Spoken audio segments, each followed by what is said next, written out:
Hello, science learners! Welcome to our new lesson in science. In our previous lesson, we have learned that the Earth is composed of three components, which are lithosphere, the land part, hydrosphere, the waters on the Earth, and the atmosphere, the air or gaseous covering above the Earth. And of course, the sun is the main source of energy. We have also learned that 29.1% of the Earth's surface is land, and soil covers most of the land part. Soil have four types, which are clay, sand, silt, and loam. Clay has extremely fine and small particles, and it has poor water drainage. Sand has a coarse texture and has low water retention ability. Loam is a combination of sand, silt, and clay. It is an ideal soil for growing plants. Silt is larger than clay but smaller than sand. It can be found near the river, lake, and other bodies of water. Now for our short review, choose the words that best complete each sentence. For number 1, blank is a type of soil that is best used for planting. A. Clay, B. Sand, and D. Loam. For number 2 and 3, soils may differ in blank and blank, odor and its ability to hold water. A. Color, B. Texture, C. Odor and color. For number 4, sand soil has blank particles. A. Small and fine, B. Medium, C. Big and coarse. And for number 5, blank is the topmost layer of the soil. A. Topsoil, B. Subsoil, C. Parent rock. Okay, class, now compare your answer. Do you get all the numbers right?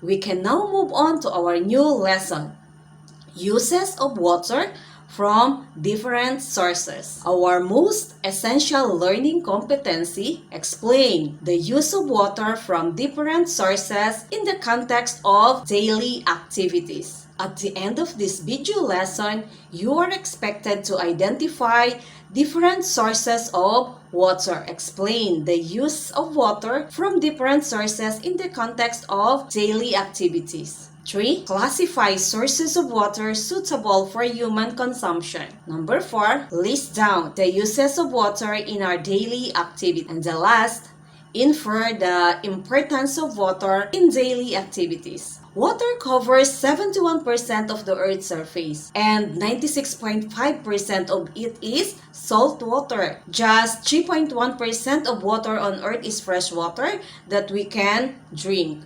Most of the fresh water, that is 68%, is trapped in ice and glaciers. 1/3 of the fresh water is in the ground. We call it groundwater. The last 2% of the fresh water is in the rivers, lake, and the streams. A very small amount is in our atmosphere where it exists as water vapor. Water can exist as gas, liquid, and solid. Do you know where the water you drink comes from? How about the water that comes out of the faucet every time you wash your hand? Do you know where it comes from? There are 3 different sources of water. It may come from open or closed sources. It may also come from small body of water or a big body of water. Other comes from clouds as rain. The kind of water depends on its source.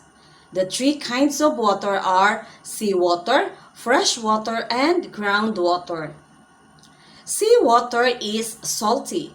It contains different kinds of salt in it, but it mostly has sodium chloride, the same salt we add to our food. Another kind of water is fresh water. It is also called surface water. It does not contain salt and is found in open but small bodies of water like rivers, lakes, creeks, and ponds. Surface water is fresh water, comes mostly from rain. Rainwater flows from land into the streams and rivers. In cold countries, it also comes from snow, icebergs, and glaciers. And when it melts, it runs off into surface water. Another one is groundwater. Groundwater is found beneath the Earth's surface. It comes from water that seeps into the ground. This accumulates in the underground layer called water table. It is the cleanest water and contains plenty of dissolved minerals which the human body needs. Springs are the openings of groundwater directly to the Earth's surface. Other sources of waters are cloud, icebergs, and glaciers. Clouds come from evaporating water. Glaciers and icebergs are solid water found only in very cold countries. It is about 2/3 of fresh water. Water is very useful. Fresh water is used for cleaning, washing, bathing, preparing food, and other household uses. It sustains plant and animal life. It is used to water plants. It is given to animals to drink. Without water, animals and people will die of thirst. Fresh water in rivers, lakes, and springs is used for recreation. One can go swimming or boating in these places. Clean river and lakes are also rich source of shrimps, crabs, and shellfish. River and lakes like seawater can serve as routes of transportation. Fresh water and groundwater may also be used in farms for irrigation and livestock. How about seawater? What are the uses of seawater? Yes, it is a habitat of aquatic plants and animals. It is also used for recreation. It can serve as passage for both local and international transportation. Although water covers more than 70% of the Earth's surface, less than 1% of that resource is available as fresh water. And this is not evenly distributed throughout the world. With all the demands of fresh water, where do we get a continuous supply of it? Class, water is a renewable resource because of water cycle. Since water evaporates, then it is a renewable resource. Evaporation is the process that occurs when liquid water turns into water vapor after it exposed to high temperature. 90% of water in rivers, lakes, and oceans go through such transformation. And so, water can later be replenished when the water vapors condense into rain. Now let's go to Activity 1. Consume me. Classify sources of water suitable for human consumption. Check if the source of water is suitable in the activities indicated in the given column. Fresh water can be a drinking water, can used in personal hygiene, bathing, hand washing, and oral hygiene.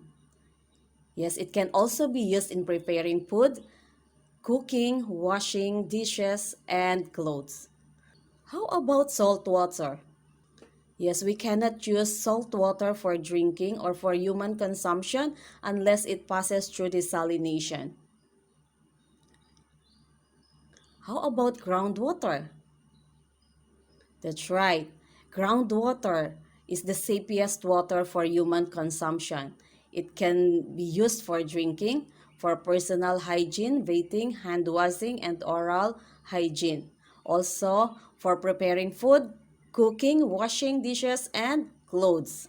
Now, let's try to answer the guide questions. What does human consumption mean?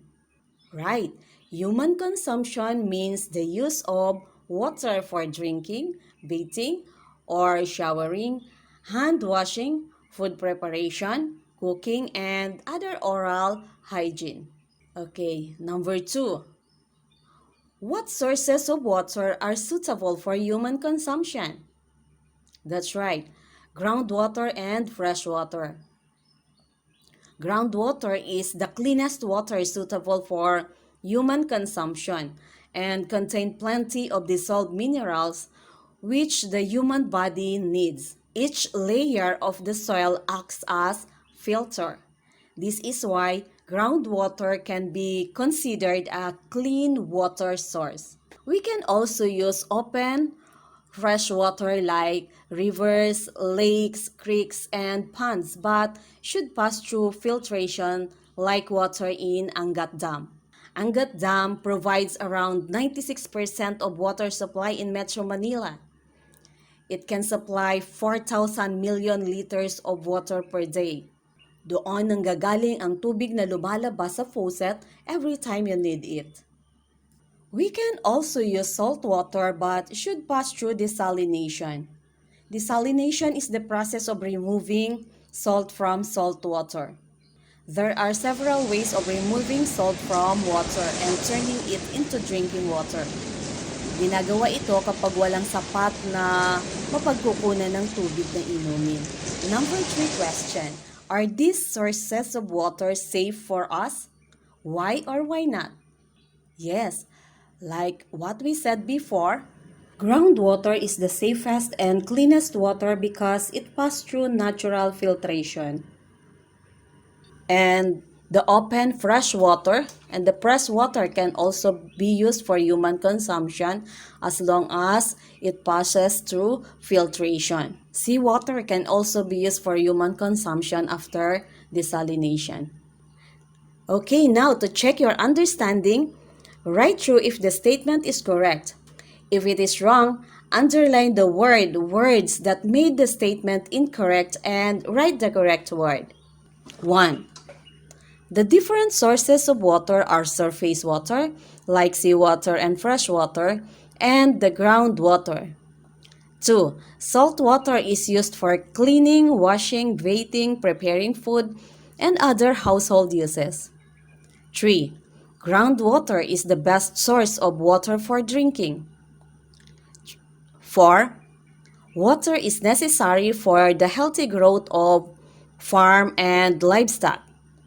And number 5, water is important and has several environmental purposes. Okay, class, now compare your answer. Do you get all the numbers right? Great! I know you are now ready to answer the post test. Enjoy learning!